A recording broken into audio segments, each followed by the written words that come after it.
नमस्कार दोस्तों, मैं यतिन राय कक्कड़ आज जो आपको कहानी सुनाने जा रहा हूँ यह एक सच्ची घटना पर आधारित है। उत्तर प्रदेश का ज़िला लगता है आगरा। आगरा का एक क्षेत्र है थाना ट्रांस यमुना क्षेत्र, वहीं की ये सच्ची घटना सामने आई है। कहानी है मिंकी शर्मा की, जिसकी उम्र लगभग 25 वर्ष है। वह एक प्राइवेट कंपनी में HR मैनेजर की जॉब करती है। तो चलिए कहानी शुरू करते हैं।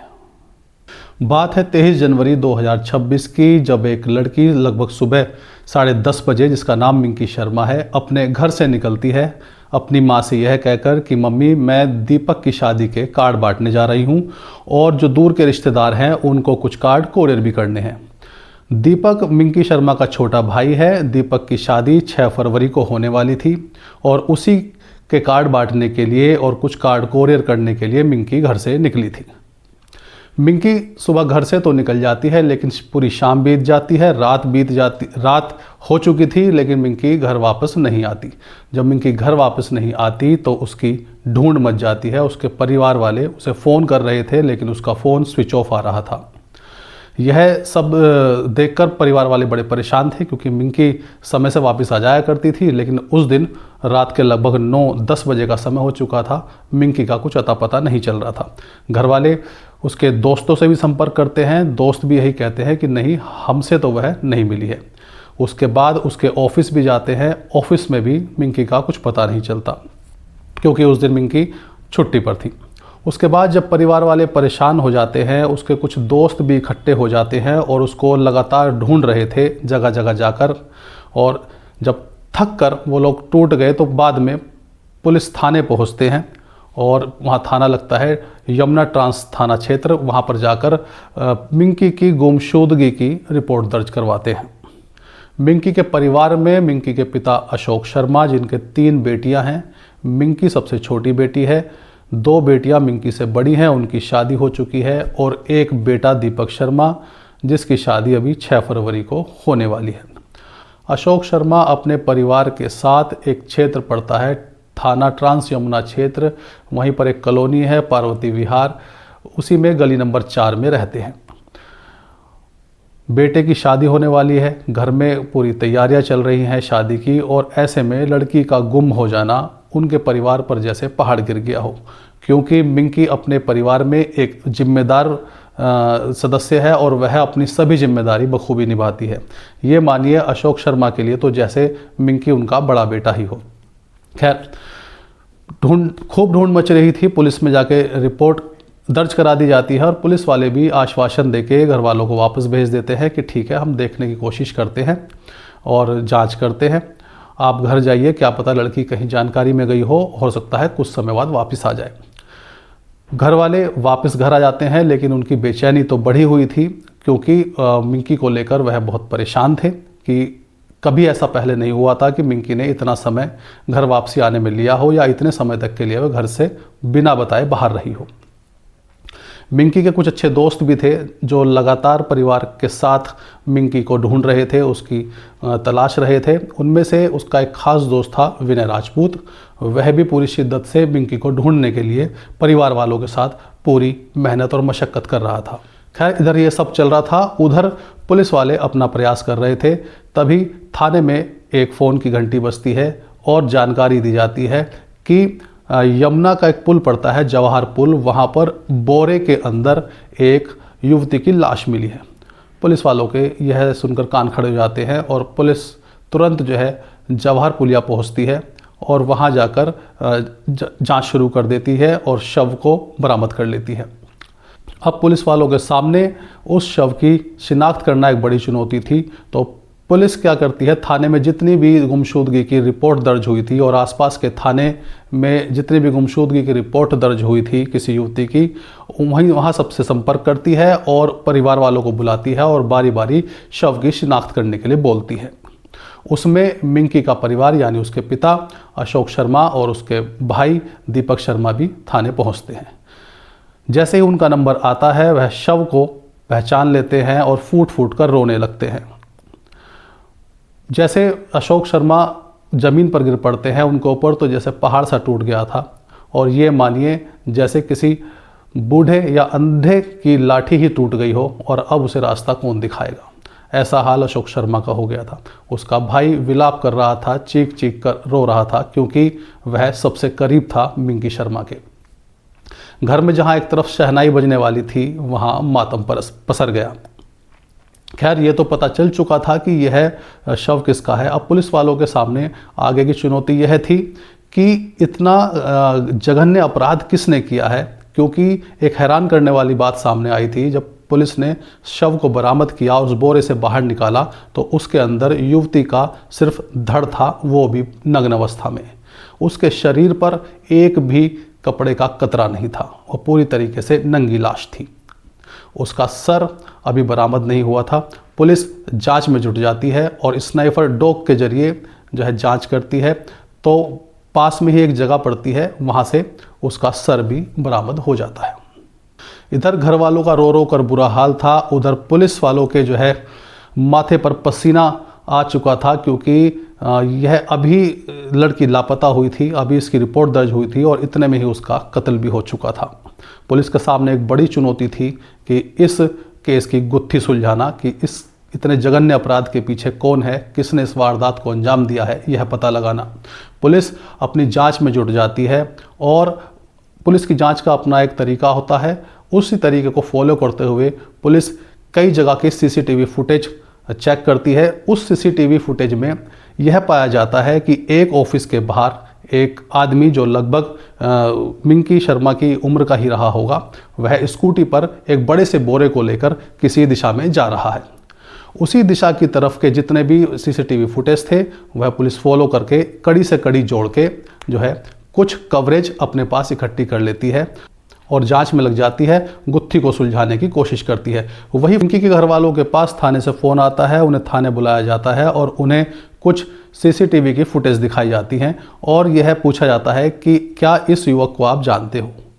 तो उस सीसीटीवी फुटेज में जो युवक दिखाई दे रहा था, यह देखते ही मिंकी के पापा यानी अशोक शर्मा और उसका भाई दीपक शर्मा दोनों देखते ही सन्न रह जाते हैं, चौंक जाते हैं कि ऐसा कैसे हो सकता है। दोस्तों, आप कल्पना भी नहीं कर सकते कि उन्होंने उस फुटेज में क्या देखा।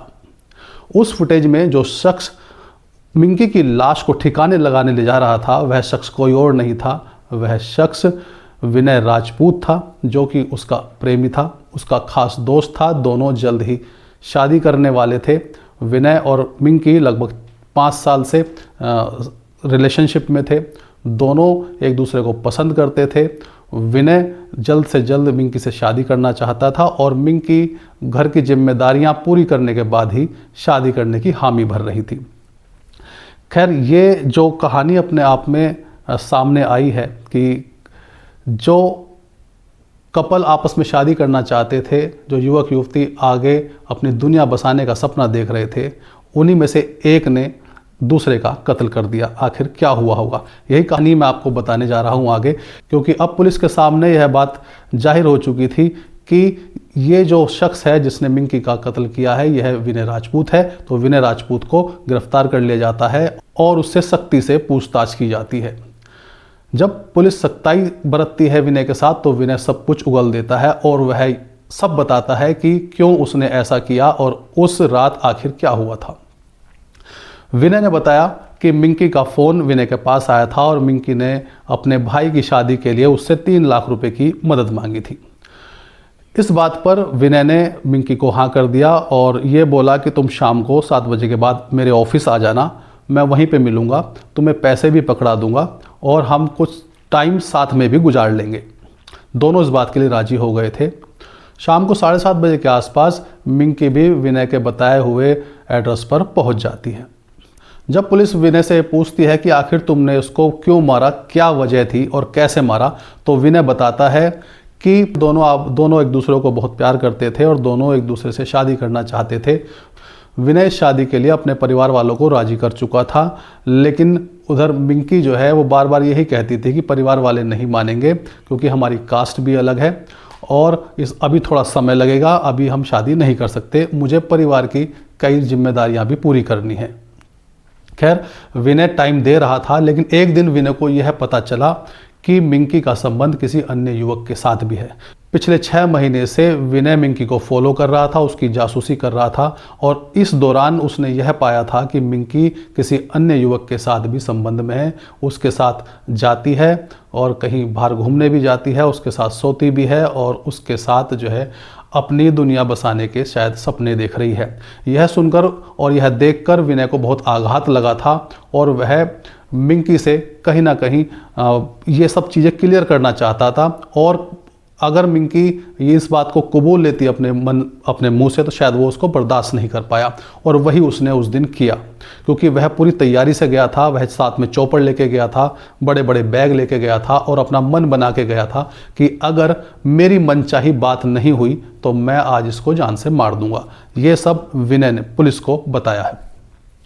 उसके बाद जब मिंकी वहाँ आ जाती है तो वह मिंकी से बातें करता है, उसे पैसे देने की बात भी कहता है, लेकिन वह मिंकी के सामने बड़े बड़े खुलासे करता है और वह बताता है कि तुम्हारा किसी अन्य युवक के साथ संबंध भी है। और जब मिंकी मना करती है तो उसे कई सारे फोटोग्राफ्स और सबूत दिखाता है। मिंकी यह देखकर बौखला जाती है और उसको डांटती है कि तुम मेरी जासूसी करते हो, तुम मेरी पर्सनल लाइफ में दखल दे रहे हो और अब तो मैं तुम्हारे साथ बिल्कुल भी शादी नहीं करूँगी, मुझे तुम्हारे साथ संबंध में नहीं रहना। यह सुनकर जैसे विनय के सर पे शैतान सवार हो चुका था, विनय जोर से मिंकी को पीछे धक्का देता है और अपने बैग से चॉपर निकालता है और ताबड़तोड़ वार मिंकी की गर्दन पे करता है। तब तक वार करता है जब तक मिंकी का सर धड़ से अलग नहीं हो जाता। उसके बाद वह चीखता है और उसके शरीर पर कई जगह वार करता है। जब वह एकाएक संभलता है तो उसको लगता है कि अब तो मैं फंस जाऊंगा, अब मुझे ये सब संभालना भी पड़ेगा, मैं यहाँ से कैसे निकलूँ, ये तो मर गई। वह खैर वो रोता भी है। मिंकी की लाश ज़मीन पर पड़ी थी, चारों तरफ लहू फैला हुआ था, सर अलग पड़ा था, धड़ अलग पड़ा था। विनय संभलता है और उसके बाद वहाँ पूरी सफाई करता है, वहाँ से सबूत मिटाने की कोशिश करता है। जो बैग वो अपने साथ लाया था उसमें गार्बेज पॉलीथीन भी थी, जो काले रंग की बड़े बड़े गार्बेज बैग होते हैं। उसमें मिंकी के धड़ को किसी तरीके से तोड़ मोड़ के अंदर पैक करता है, उसको ऊपर पैकिंग वाली टेप लगाता है और उस पन्नी को फिर प्लास्टिक के बोरे में रखता है और सर को वह पन्नी में पैक करके अपने पर्सनल बैग में रख लेता है। और उसके बाद वह कोशिश करता है मिंकी की लाश को ठिकाने लगाने की। धीरे धीरे सीढ़ी से उतारते हुए वह नीचे लाता है और लाश ठिकाने के लिए उसने मिंकी की स्कूटी का ही इस्तेमाल किया। मिंकी की स्कूटी पर वह लाश का बोरा रखता है और शहर के कई ऐसे स्थानों पर जाता है जहां पर लाश को ठिकाने लगाया जा सके, जो जगह सुनसान हो। वह आगरा शहर के कई जगहों पर ऐसी घूमता है, रेकी करता है कि मैं कहाँ इस बोरे को डंप करूं, लेकिन कहीं भी उसको ऐसी जगह नहीं मिल पा रही थी। तभी वह एक क्षेत्र पड़ता है, थाना ऐदमुतुल्ला क्षेत्र के अंतर्गत यमुना का एक पुल पड़ता है, जवाहर पुल, वहाँ से निकल रहा था। तो वो सोचता है क्यों ना मैं यमुना में ही इस बोरे को फेंक दूं। वह स्कूटी रोकता है और यमुना में फेंकने की उस बोरे को कोशिश करता है, लेकिन उससे अकेले से नहीं हो पाता, क्योंकि उसकी काफ़ी एनर्जी बोरे को खिसकाने में और उसकी मिंकी की जान लेने में जा चुकी थी।